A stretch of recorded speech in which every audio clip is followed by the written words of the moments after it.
Silks శ్రీరస్తు శుభమస్తు sale ప్రతి 25,000 రూపాయల కొనుగోలుపై ఒక గోల్డ్ కాయిన్ ఉచితం.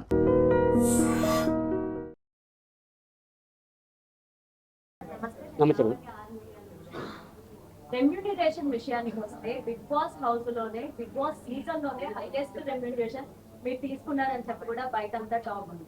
అసలు మీరు రెమ్యూనరేషన్ ఎంత తీసుకున్నారు? అండ్ బిగ్ బాస్ హౌస్ కంటే ముందు మీకు వచ్చిన సినిమాలకు కూడా అంత రెమ్యూనరేషన్ రాలేదు. సో దీన్ని ఎలా చూడొచ్చు? అండ్ మీకు ఎంత రెమ్యూనరేషన్ ఇస్తారు? మేడం యాక్చువల్లీ అగ్రిమెంట్ ఉందండి మేడం, అది బయటకి అనౌన్స్ చేయకూడదు.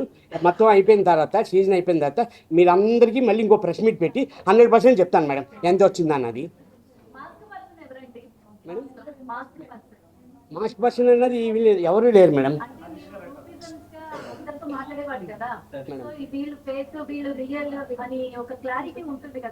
అది యాక్చువల్లీ మాకు బయటకు వచ్చాక తెలిసింది. మేము రాకుండానే మీ అందరికీ తెలుసు కదా మేడం ఎవరు మాస్క్ మ్యాన్ అన్నది.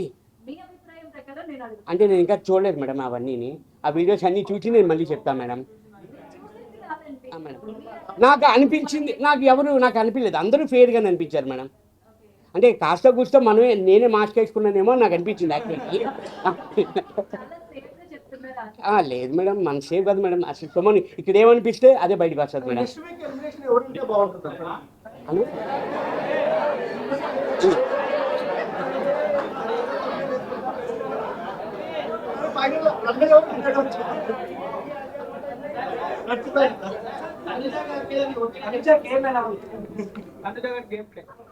చాలా బాగా ఆడుతుంది కదండి, చాలా బాగా ఆడుతుంది, అందరికీ తెలిసిందే. చాలా బాగా ఆడుతుంది, చాలా ఎమోషనల్ అవుతుంది. ఇప్పుడు బాగా తగ్గించింది ఎమోషనల్, బాగా ఆడుతుందండి.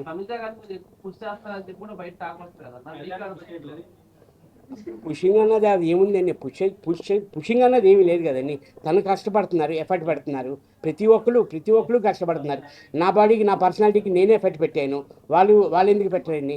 100% పెడతారు కదా. ఎవరి గేమాలకి కంపల్సరీ ఎఫర్ట్ పెడతారు.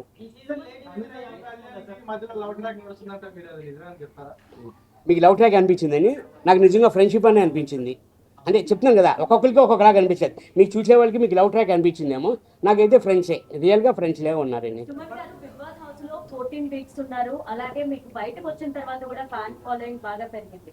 అండ్ ఇప్పుడు ఈ 2-3 డేస్ లో ఏదైనా మూవీ సైన్ చేయడం కానీ ఒప్పుకోవడం కానీ జరిగింది మేడం. అంటే యాక్చువల్లీ కొంచెం ఈ బిజీలోనే ఉన్నాను మేడం. అంటే వస్తున్నాయి మేడం, ఫోన్ చేసే వస్తున్నాయి. అది పండగ తర్వాతే ఉంటున్నాయి మేడం షూట్ అంతా. మేడం కొంచెం బిజీగా ఉన్నారు మేడం. మా గురుగారు బిజీగా ఉన్నారు. ఇమ్మీడియట్లీ కలడానికి నేను ట్రై చేస్తాను మేడం. చార్ బిజీగా ఉన్నారు మేడం. అన్నా మా మాధురి అక్క ఏమక్క బంగారం అన్న ఏమి మాధురి అక్క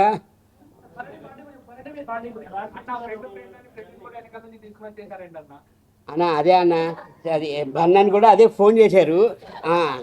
సుమనన్న నువ్వు ఎలిమినేషన్ కాకుండా నన్ను కూడా వెనక్కి తీసుకొచ్చేసావు కదన్నా అని అన్నారు బన్నన్న. అదే నిజంగా దీనికి ఇది కంపేర్ చేస్తే మాత్రం త్రూ ఫ్రెండ్షిప్పే. సంజన గారు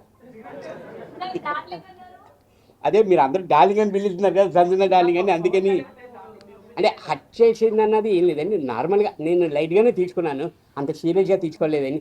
తర్వాత లేకపోతే నేను ఆ లాస్ట్ 13th వీక్లోని నేను హెల్ప్ చేశాను నేను ఆవిడకి. నా పాయింట్స్ కానీ, నా స్కోరింగ్ కానీ, నేను అవుట్ ఆఫ్ ది గేమ్ అయ్యాను. ఆ పాయింట్స్ కానీ, ఆ స్కోరింగ్ కానీ నేను సంజనా గారికే ఇచ్చాను నేను యాక్చువల్లీ. ఎందుకంటే అందరితో కంపేర్ చేస్తే లీస్ట్గా ఉన్నారు ఆవిడ, అందుకని నేను ఇచ్చాను. హట్టింగ్ అన్నది ఏమీ లేదండి. అంటే నాది ఎలా ఉంటుందంటే, ఒకరు బాధ పెట్టినా నేను బాధ పెట్టాలి అని నేను చూడనండి. సర్లే అని అతని మెంటాలిటీ, అది నా మెంటాలిటీ ఇదండి. అన్నా బంగారం అన్న పులి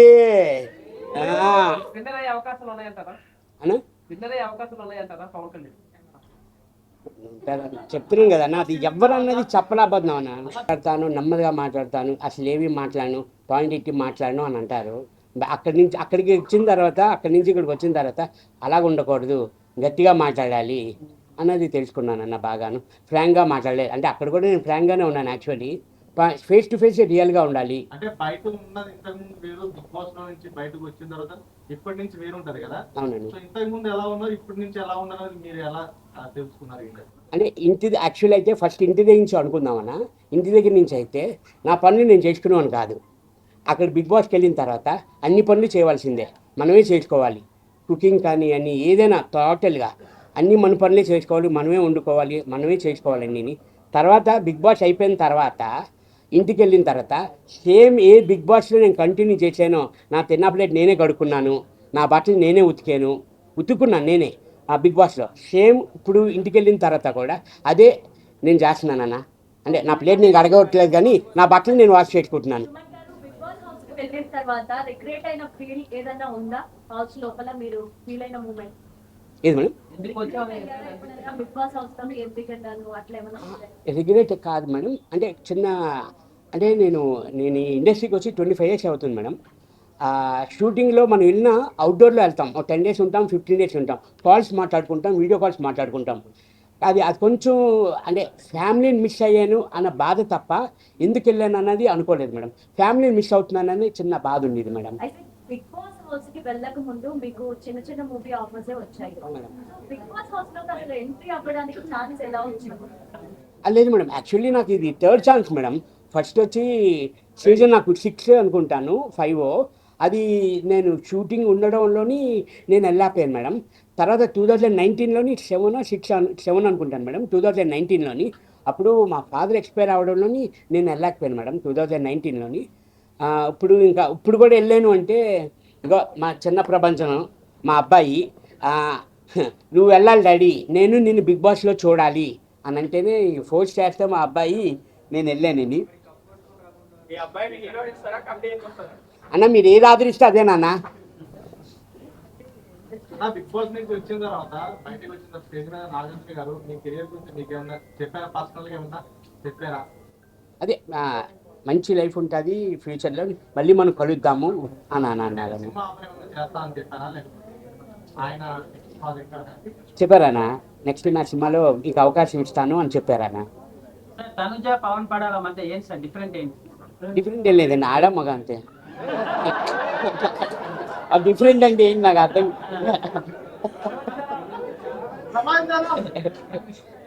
అది ఫ్రెండ్షిప్ అండి. అంటే అది జనరల్గా ఇప్పుడు ఒక్కొక్కరికి ఒక్కొక్క థాట్ ఉంటుంది. ఇప్పుడు మీరు ఆలోచించే వేరేగా ఉంటుంది. ఇప్పుడు మేము అక్కడ ఉండి వచ్చాము, అది ఫ్రెండ్షిప్ అన్నా.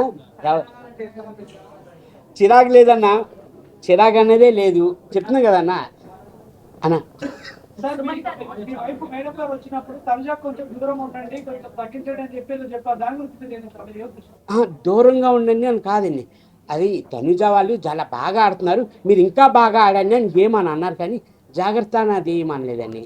అది బాగా ఆడుతున్నారు అంటే ఇంకా మీరు బాగా ఆడుతున్నారు, ఇంకా కొంచెం బాగా ఎఫర్ట్ పెట్టి వాళ్ళలాగా ఆడండి అని అన్నారు. అది తప్పుగా పోర్ట్రేట్ అయింది. యాక్చువల్ తను ఏదైతే తను ఈ విషయం తెలిసాక తను ఒక 3-4 డేస్ నుంచి ఇంట్లో ఏడుస్తూనే కూర్చుంది. నేను తప్పు ఏమన్నాను, నేను ఇదే చెప్పాను, తను చాలా బాధపడిందండి నిజంగాను. అసలు మా మదర్ అయితే అడగని వాళ్ళ అమ్మ అలా 3-4 డేస్ కంటిన్యూ స్టిల్ ఏమీ తినకుండా అలాగే ఏడుస్తుంది. అసలు నాకు నిజంగా రియల్గా నాకు తను వచ్చి చెప్పింది ఏంటంటే, తనుజ వీళ్ళందరూ బాగా ఆడుతున్నారు, ఇంకా బాగా ఆడండి మీరు, అంటే ఇంకా బాగా ఎఫర్ట్ పెట్టండి అని చెప్పింది. కానీ అది రాంగ్గా తనుజ ఒప్పుకుంటే పెళ్లి చేసుకుంటా అన్నారు. ఏదండి ఎందుకండి చక్కగా ఒక సంసారం నన్ను నడుస్తున్న దాన్ని. Big boss house